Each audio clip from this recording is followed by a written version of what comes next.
ठेवली होती किंवा अजून पण चालू आहे. आपल्याला सगळ्यांना माहिती आहे की हा एक महत्त्वाचा दोन्ही राज्यांना जोडणारा आपला हायवे आहे. दुसरं आपली जी कोकणातली बरीचशी म्हणण्यापेक्षा 99% जी लोक मुंबईला आहे नोकरीसाठी, व्यवसायासाठी किंवा स्थायिक तिकडे झाले, त्यांच्या येण्या जाण्याच्या दृष्टीनं, दळणवळणाच्या दृष्टीनं हा मुंबई गोवा हायवे लवकर कार्यान्वित झाला पाहिजे. यासाठी नितीनजी गडकरी साहेब पहिल्यापासून प्रयत्नशील आहेत. मुख्यमंत्री देवेंद्रजी फडणवीस पण या विषयामध्ये फार बारकाईनं लक्ष ठेवून आहेत की लवकर हा सगळा प्रकल्प जो आहे हा पूर्ण झाला पाहिजे. नक्कीच सगळ्यांना थोडी खंत आहे की 2010मध्ये सुरू झालेलं हे सगळं जे काम आहे हे म्हणावं तेवढ्या गतीनं झालं नाही, ही वस्तुस्थिती. सगळ्यांनी प्रयत्न केले, अनेक अडचणी आल्या, परवानग्या असतील, काही ठिकाणी लिटिगेशन असतील, काही ठिकाणी कॉन्ट्रॅक्टर किंवा एजन्सीज चुकीच्या आल्या, काहींनी कामं सोडली, काहींची कामं काढून घेतली सरकारनं काम करा, असे बरेच गोष्टी घेतल्या. थोडंफार परत इकडचं सगळं निसर्गाची एकंदर परिस्थिती, डोंगराळ भाग, पावसाचा भाग, तर मग कामं पण जरा रखडत गेली. तर आज जे काय आम्ही आढावा घेतला, नॅशनल हायवेची पण लोकं होती, त्यांनी आता दिले की मे एंडपर्यंत बऱ्यापैकी नॅशनल हायवेकडचे जे काही हे असेल ते पूर्णत्वाला जाणार आहे. राज्याचे बांधकाम मंत्री शिवेंद्रराजे भोसले यांचा कालचा कोकण दौरा. या कोकण दौऱ्याकडे संपूर्ण कोकणवासियांचं लक्ष लागून राहिलं होतं. त्याचे कारणं दोन होती. पहिलं होतं की मुंबई गोवा हायवेची ते पाहणी करणार होते कशिडी घाटापासून, आणि दुसरं होतं जिल्ह्यातल्या ठेकेदारांचे जे अडकलेले पैसे कामाचे आहेत त्याबाबतीत ते काही ठेकेदारांना दिलासा देतील का, अशा दोन गोष्टींमुळे हा दौऱ्याकडे कोकणवासीय पाहत होते. पण शिवेंद्रराजे भोसले हे बांधकाम मंत्री पहिल्यांदाच कोकण दौऱ्यावर आलेले. त्यांनी पाहणी करण्याची जे काही वेळापत्रक जाहीर केलं होतं त्याप्रमाणे ते मुळात घडलंच नाही.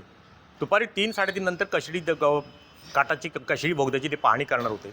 पण एकंदरीत त्यांचा पाहणी दौरा पाहता राजे नेमके आले, राजाने नेमके काय पाहिले आणि कोकणवासीच्या पदरात राजांच्या कृपेने काय पडले असंच म्हणावं लागेल. कारण पूर्ण कोकण त्यांच्या दौऱ्यामध्ये अधिकाऱ्यांची मात्र तारांबळ उडाली होती आणि ठोस असा निर्णय किंवा कुठल्या बाबतीतल्या एखाद्या निर्णयाप्रत ते आलेले ह्या दौऱ्यात तरी दिसून आले नाहीत. कदाचित पहिला दौरा असेल, त्यांना कोकणची माहिती नसावी किंवा एखादी भौगोलिक परिस्थिती माहिती नसावी, मुंबई गोवा हायवेतल्या कामाची स्थिती काय आहे ती अधिकाऱ्यांकडून त्यांनी घेतली असेल, पण पूर्णपणे ती ज्ञात व्हायला त्यांना अधिक कालावधी लागेल असं एकंदरीत त्यांच्या दौऱ्यातून दिसून आलं. मुळात आरवली काटे वाकेड हे दोन पोर्शन अत्यंत महत्त्वाचे कोकण मुंबई गोवा ह्या महामार्गातील. त्यातलं काम रखडलेलं जवळजवळ 9-9 किलोमीटरचे 2 पोर्शनमधले 2 पॅकेजमधले 2 भाग. त्याचबरोबर कशिडीचा बोगदा हा नेहमीच वाचतोय गाजतोय. ह्या दौऱ्यामध्ये बांधकाम मंत्री त्या बाबतीत कुठेतरी ठोस निर्णय घेतील किंवा त्या संदर्भात त्यांनी मुंबईत बैठक घेतली असावी. त्यानंतर ते दौऱ्याकरता आलेत आणि नंतरचा तो संध्याकाळचा काळ होता, त्यांचा जो प्रवास होता, म्हणजे रत्नागिरीमध्ये यायला त्यांना रात्री जवळजवळ 11:15 वाजले. दरम्यानच्या काळामध्ये त्यांनी जे मुंबई गोवा हायवेतले जे काही टप्प्यांची पाहणी केली ती नेमकी कशी केली, कशाच्या सहाय्याने केली, अधिकाऱ्यांनी वर्ग बरोबर असतानासुद्धा त्यांना त्या काळोखाच्या पाहणीत त्यांना काय आढळलं, हे काही त्यांना त्यांच्या पत्रकार परिषदेतून त्यांनी काही स्पष्ट गोष्टी केल्या असल्या तरी एकंदरीत हा बांधकाम मंत्र्यांचा दौरा हा कोकणच्या दृष्टीने तितकासा फलदायी झाला नाही असं एकंदरीत दिसतंय. कारण मुंबई गोवा हायवेच्या कामातलं ठोस आश्वासन किंवा ठोस निर्णयाप्रत ते आलेले नव्हते.